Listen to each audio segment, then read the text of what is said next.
عزیزان گرامی وقار، اپنے سیاسی شعور کو بھی بیدار کرو، سیاست کو سمجھو، تم کب تک استعمال ہوتے رہو گے؟ اب اس میں علماء کو بھی آنا چاہیے کہ ان کے سیاسی شعور کو بیدار کرے۔ تمہارے ساتھ آج جو کھیل کھیلا جا رہا ہے، تم ہر ایک کی جے وجے کرتے ہوئے ہر پارٹی کے پیچھے جاتے ہو، تم نے آج تک اپنا قائد نہیں ڈھونڈا، اپنا قائد نہیں ڈھونڈا۔ اور ان کو دیکھو، وہ کہتے ہیں کہ اگر پیٹرول 200 لیٹر بھی ہو جائے تو ہمارے قائد تو یہی ہیں، اس لیے کہ ہمارا ہم مذہب ہے، وہ ہمارے مذہب کی بات کرتا ہے۔ تمہارا کون ہے میرے عزیز؟ تم کسی پر متفق نہیں ہوتے، اور جو تمہارے لیڈر ہیں وہ کسی اور کے پلو میں چھپے ہوئے ہیں، ہاں کسی اور کی گود میں بیٹھے ہوئے ہیں، جا کر کے یہ سارے مسلمانوں کو کسی اور کے ہاں بیچ کر کے آتے ہیں۔ یہ سیاسی شعور بیدار کرو۔ مجھے معلوم ہے میری یہ باتوں کا سب سے زیادہ ایکشن کون لے گا، مجھے معلوم ہے سب سے زیادہ کس کو کھلبلی مچے گی، وہ بھی مجھے معلوم ہے، اسی لیے کہ میں ان سیکولر پارٹیوں کے بارے میں بول رہا ہوں جو چہرہ سیکولر بتا کر کے ہم آپ سب کے ووٹ لے کر کے چلے جاتے ہیں، اور پھر مجھے بتاؤ جن کو تم اپنا مسیحا سمجھ کر کے ان کے پیچھے جے جے کرتے گھومتے رہتے ہو، تمہارے مذہب پر آج کیا حملے نہیں ہوئے ہیں، کیا نہیں ہوئے؟ کشمیر آج تک جل رہا ہے، کہاں یہ کانگریس کیوں نہیں بات کرتی ہے جو پورے مسلمانوں کی مسیحا ہے؟ کہاں ہے وہ سماجوادی، وہ بی ایس پی، فلاں فلاں فلاں جو پارٹیاں جن میں سب مسلمان جاتے ہیں؟ کیا ان کو اتنا بھی شعور نہیں کہ وہ پارلیمنٹ میں اس کے خلاف بات کریں، کہیں کہ یہ مسلمانوں کے ساتھ ظلم ہو رہا ہے، ہم ان کے ووٹ لیتے ہیں؟ نہیں بات کریں گے، یہ صرف اور صرف تمہیں استعمال کرتے ہیں، اور انہیں معلوم بھی ہے ہم نے ان سب کو خریدا ہے، ان کے لیڈروں کے منہ میں اپنی زبان رکھی ہوئی، یہ کوئی بولے گا نہیں، انہیں معلوم ہے۔ تمہیں یہ اندازہ نہیں میرے عزیزو، آج میں بولوں تو لوگوں کو تکلیف ہوگی۔ کشمیر کے ایسے حالات ہیں، رو رہے ہیں وہاں پر۔ ایک مولانا ہیں، مسجد کے امام ہیں، انہوں نے کہا باضابطہ حلفیہ کہا نوجوان میرے پاس نماز کے لیے آتا تھا، اس نے یہ کہا کہ حضرت کیا سوسائیڈ کرنے کی اجازت ہے؟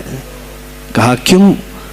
کہا میرے گھر میں کچھ لوگ داخل ہوئے، میں ان کا نام ذکر نہیں کر رہا ہوں، کچھ لوگ داخل ہوئے، مجھے ہاتھ باندھ کر کے کھڑا کیا، میری ماں اور میری بہن کو ننگا کیا، میرے سامنے کپڑے اتارے اور ان کی عزت لوٹی، اور اس کے بعد مجھے ہاتھ کھول کر کے چھوڑ دیا۔ مجھے بتائیں اس کے بعد بھی جینے کا کوئی مقصد رہتا ہے؟ مجھے بتائیں اس کے بعد بھی جینے کا کوئی حاصل ہے؟ یہ سب تمہارے ساتھ بھی ہوگا۔ جہاں میجورٹی ان کی مسلمانوں کی تھی وہاں یہ ننگا ناچ کر کے دکھایا ہے، تو یہاں تو تم بہت قلت میں ہو، تمہارے ساتھ بہت کچھ ہو سکتے ہیں، اب بھی اگر خاموش رہے۔ اسی لیے میں بار بار کہتا ہوں اٹھو، وہ گھر نہ حشر نہ ہوگا پھر کبھی، دوڑو کہ زمانہ چال اپنی چل گیا۔ تم اپنی سیاست کو منتخب کرو، تم اپنی قیادت کو منتخب کرو، اور اگر ابھی بھی سیاسی لاشعوری کی زندگی گزارتے رہو گے، لقمے بنتے چلے جاؤ گے، یہ کھاتے چلے جائیں گے۔ بات میں سلطان الاولیاء غوث پاک کی کر رہا تھا، لیکن مجھے یہ حالات پر گفتگو ضرور کرنی ہے، اس لیے کہ مجھے معلوم نہیں ہے کہ میری زبان پر کب تالے لگائے جائیں گے یا میری گردن پر کب چھری پھیری جائے گی، مجھے اس کا اندازہ نہیں۔ لیکن اے مسلمانوں، تم میری ذات سے الجھتے ہو تو الجھ جاؤ، مجھے اگر بلیم کرتے ہو، تانے مارتے ہو تو مار لو، چند دنوں کی بات ہے، جب تک میری سانسیں چل رہی ہیں تب تک مجھے گالیاں دو گے، لیکن جس دن میں بھی دنیا سے جاؤں گا اس دن تم ہماری باتیں یاد رکھو گے، اس دن یاد کرو گے۔ مجھے اپنے بچوں کو یہی بتانا ہے کہ اب وہ دور آیا ہے جہاں ممبروں سے بھی بولنے میں اب گھبراہٹ ہے، لوگ اپنے خوف کے مارے ایسے ہیں کہ اپنی روزی روٹی کے چکر میں میرے مصطفیٰ کی گالیاں سننا برداشت کر رہے ہیں۔ دیتا ہے دینے دو نا، ہمارا کیا بگڑتا ہے؟ اس پوزیشن میں تم آئے ہو آج، تمہارا امام جب اتنا بزدل ہے تو تمہارے دلوں میں کون سا ایمان باقی رہ جائے گا؟ اس لیے شعور پیدا کرو۔ اگر اولیاء کی نسبت تمہارے دل میں ذرا برابر بھی باقی ہے تو اٹھو میرے عزیزو، آپ قیامت کے دن جواب دہ ہوں گے میرے نبی صلی اللہ تعالیٰ علیہ وسلم کی عظمت پر۔ آج جو حملے ہو رہے ہیں یہ ہماری زندگی کا سب سے بڑا ایشو ہے۔ آج مطالبے کرو، مانگو تو کس چیز کو مانگو؟ بس یہ ہے کہ میری نبی کی عزت سلامت رہے، مجھے دنیا میں اور کچھ نہیں چاہیے۔ اتنا مطالبہ تو کر سکتے ہو، اتنا مطالبہ کرو، اور پھر دیکھو میرے مصطفیٰ کی طرف سے انعام کیا ملے گا، اللہ کی طرف سے انعام کیا ملے گا۔